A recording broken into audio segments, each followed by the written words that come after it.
Dans un quartier huppé de Lomé, au Togo, vivait Ramata Akondo, une femme d'affaires accomplie et respectée. À 38 ans, elle était la propriétaire d'une entreprise de logistique florissante.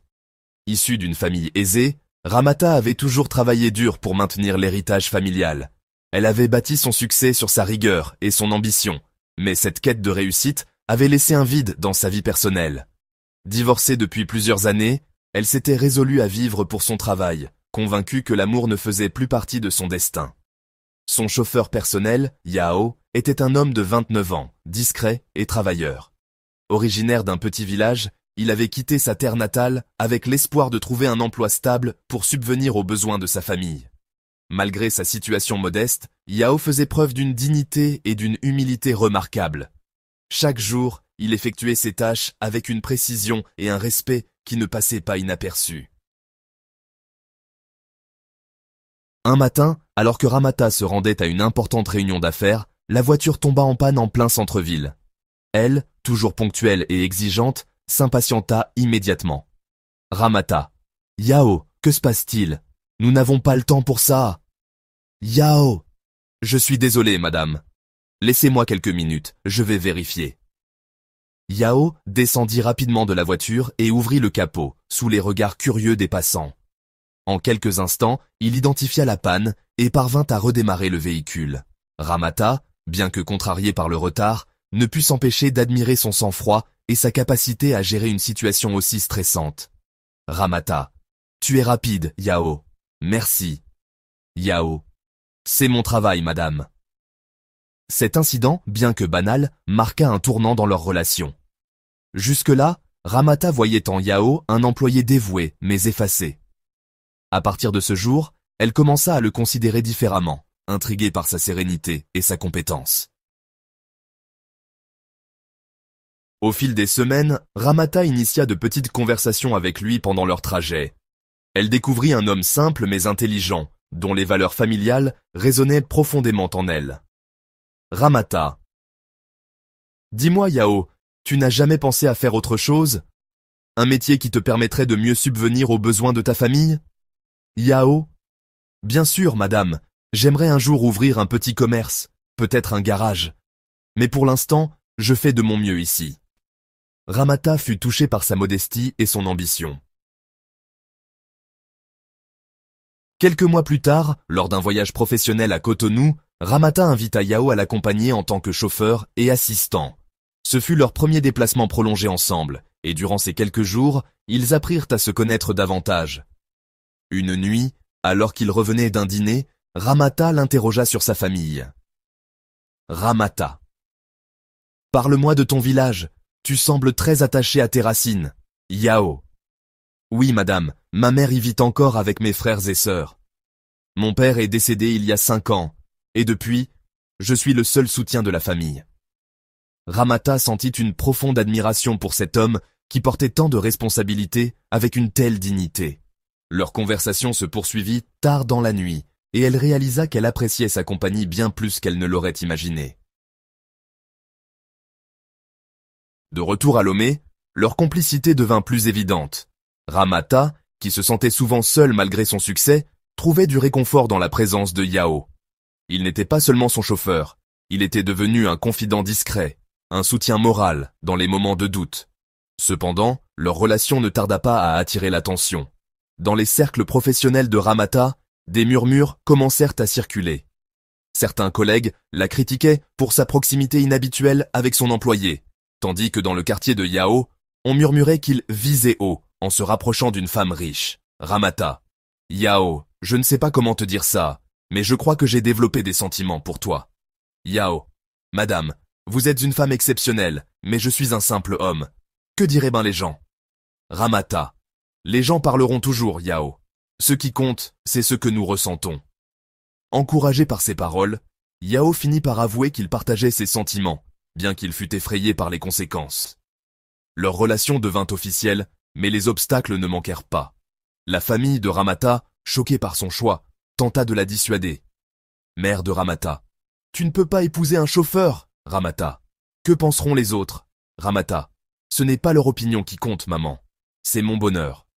De son côté, Yao subit des critiques de ses proches et de son entourage. Certains l'accusaient de profiter de Ramata pour s'élever socialement, mais il resta fidèle à lui-même, déterminé à prouver que leur amour était sincère. Après plusieurs mois de lutte contre les préjugés, ils décidèrent de se marier. La cérémonie, bien que simple, était chargée d'émotions. Ramata insista pour intégrer des éléments traditionnels du village de Yao, un geste qui toucha profondément la famille du jeune homme. Après leur mariage, Ramata encouragea Yao à poursuivre ses rêves. Elle l'aida à s'inscrire à une formation en mécanique, et quelques années plus tard, il ouvrit son propre garage. Pendant ce temps, il continua à soutenir Ramata dans la gestion de son entreprise, devenant un véritable partenaire, tant sur le plan professionnel que personnel. Leur histoire devint une source d'inspiration pour leur entourage, et au-delà. Elle montrait qu'un amour sincère pouvait transcender les différences sociales et les jugements.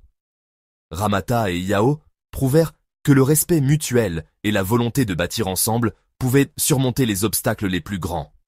Ainsi, leur union resta un exemple de courage et de détermination, rappelant que le bonheur ne dépend pas de ce que les autres pensent, mais de ce que l'on choisit de construire à deux. Abonnez-vous à la chaîne Les Histoires Fascinantes pour ne plus manquer de ces récits. L'histoire de Ramata et Yao est un témoignage poignant de la capacité de deux individus à surmonter les barrières sociales, culturelles et personnelles pour construire une relation fondée sur des valeurs essentielles telles que le respect, l'authenticité et la volonté de créer un avenir commun. Leur union, qui a résisté aux difficultés, invite à une réflexion profonde sur plusieurs aspects de la vie moderne, notamment dans le contexte africain. Voici les grandes leçons à retenir de leur histoire. Dans de nombreuses sociétés, en particulier en Afrique, les relations sentimentales sont souvent jugées à travers le prisme des classes sociales et des statuts économiques. Les unions sont souvent perçues comme inappropriées, simplement parce qu'une personne appartient à un milieu plus modeste que l'autre. Ramata, femme d'affaires accomplie, aurait pu se laisser influencer par ces normes. Elle aurait pu ignorer ses sentiments pour Yao, car il était son chauffeur et son rôle était souvent sous-estimé. Cependant, elle a choisi de voir au-delà de l'apparence. Elle a découvert en Yao un homme humble, travailleur, loyal, et doté d'une sagesse rare. Cela montre que l'amour véritable ne se base pas sur le statut social ou la richesse matérielle, mais sur des valeurs profondes telles que le respect mutuel, l'admiration et la compatibilité des valeurs. Yao, malgré son rôle d'employé, n'a jamais cherché à profiter de la gentillesse ou de la richesse de Ramata.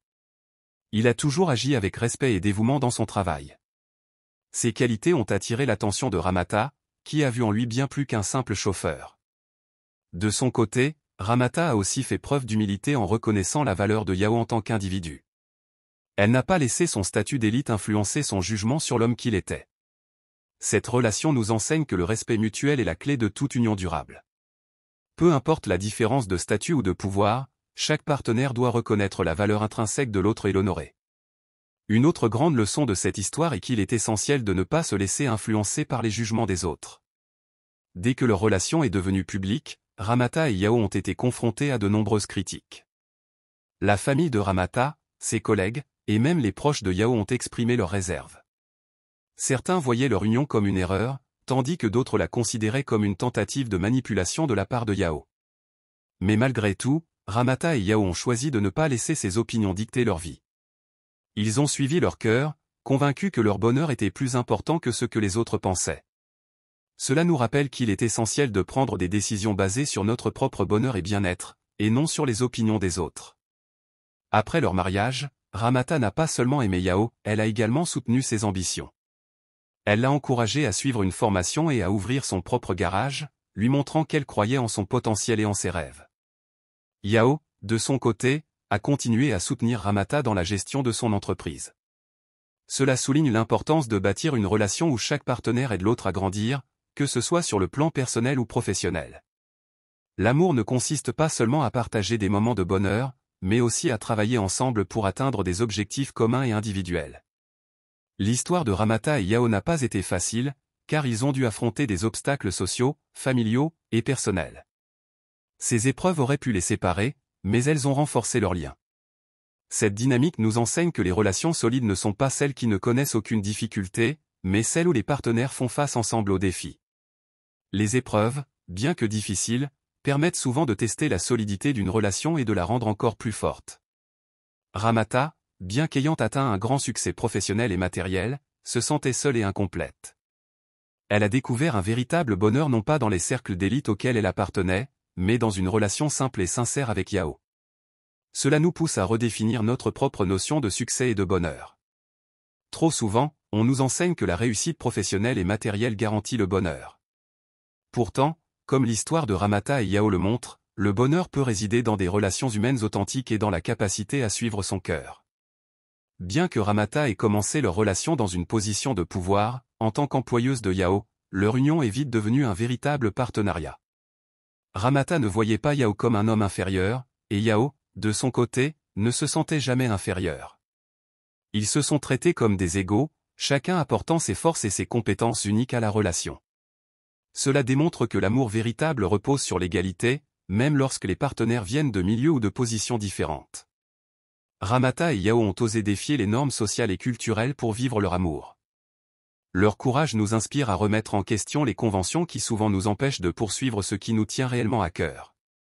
Dans un monde où les attentes sociales dictent nos choix, leur histoire rappelle que la véritable liberté réside dans la capacité à choisir son propre chemin, même s'il est en décalage avec ce que la société considère comme acceptable.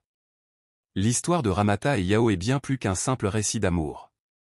C'est un exemple de résilience et de dépassement des conventions sociales. Elle nous montre que le bonheur et le succès ne sont pas toujours là où nous les attendons. Parfois, ils se trouvent dans les endroits les plus simples, avec les personnes les plus humbles. C'est une leçon sur la liberté de choisir son bonheur, le courage de défier les attentes, et la beauté de l'amour qui transcende toutes les différences. Que cette histoire nous inspire à suivre notre cœur et à construire des relations fondées sur le respect, l'authenticité et la volonté de grandir ensemble. Merci d'avoir suivi cette histoire avec nous. Si elle vous a plu, n'hésitez pas à laisser un pouce bleu et à vous abonner à la chaîne pour ne rien manquer de nos prochaines aventures. Dites-nous en commentaire d'où vous nous regardez, ça nous fait toujours plaisir de savoir où nos histoires voyagent. À très bientôt pour une autre vidéo et portez-vous bien.